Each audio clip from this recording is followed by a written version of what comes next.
इस वक्त की बड़ी खबर हरियाणा से आ रही है। हरियाणा में ईद की छुट्टियां रद्द कर दी गई हैं। 31 मार्च को वित्त वर्ष का आखिरी दिन है। लास्ट दिन होने की वजह से छुट्टियां रद्द कर दी गई हैं। इतने तेजस्वी लोग हैं हमारे पास। तो भैया सुना, अब की बार हरियाणा की डबल इंजन बीजेपी सरकार ने ईद की छुट्टी को ही रद्द कर दिया। तब तो लल्लन भैया इन लोगों को मुस्लिमों से ज्यादा तो स्टेट बैंक के कर्मचारी गालियां देंगे, क्योंकि ड्यूटी के वक्त तो उनका लंच टाइम रहता है और ये लोग उनकी छुट्टी रद्द करके काम करवाएंगे। लल्लन भैया, कभी कभी तो मुझे लगता है कि सोने की चिड़िया तो छोड़ो, अब भारत कभी पीतल का मच्छर भी नहीं बन पाएगा।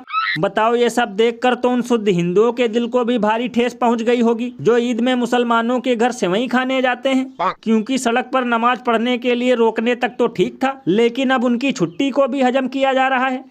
भैया, इसीलिए तो लोग घनघोर बेइज्जती करते हुए ये कहते हैं कि बीजेपी पार्टी नहीं नमूनों का तबेला है, क्योंकि इनका दिमाग नहीं नफरत का करेला है। गजब बेइज्जती है। और भैया, एक अंदर की बात बताऊं, ये सब देखकर इनके कट्टर भक्त भी इन्हें गालियां दे रहे होंगे, क्योंकि एक तरफ तो ये लोग छुट्टी न देने का ड्रामा कर रहे हैं और दूसरी तरफ इन्हें ही ईद में चीनी सेवई और मेवा बांट रहे हैं।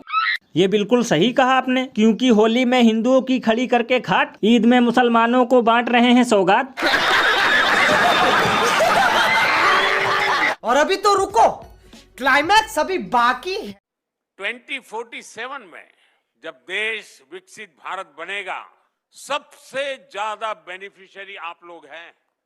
आपके लिए मौज ही मौज है।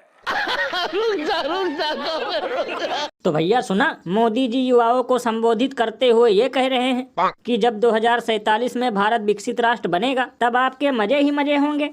लल्लन भैया, ये मोदी जी बिल्कुल सही कह रहे हैं, क्योंकि हो सकता है तब तक पराठे की तरह आलू, टमाटर और प्याज पर भी जीएसटी लग जाए।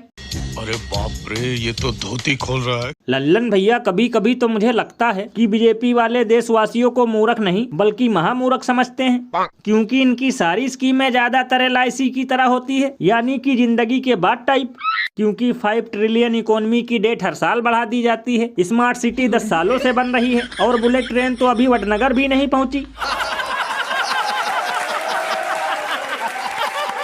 ये बिल्कुल सही कहा आपने। हर बार ये लोग देशवासियों को अच्छे दिन का सपना उस वक्त का दिखाते हैं जब इनके भक्तों के बच्चे भी रैलियों में नारा लगा रहे होंगे। बताओ, ना तो ये युवाओं को रोजगार देने की गारंटी को पूरा कर रहे हैं, ना ही सस्ता पेट्रोल डीजल दे रहे हैं, और भुखमरी में तो हम लोग एक दिन सूडान से भी आगे निकल जाएंगे। ये बिल्कुल सही कहा आपने। वैसे लल्लन भैया, शुक्र है कि डंकापति ने ये नहीं कहा कि 15 लाख भी सबके खाते में 2047 में ही आएंगे।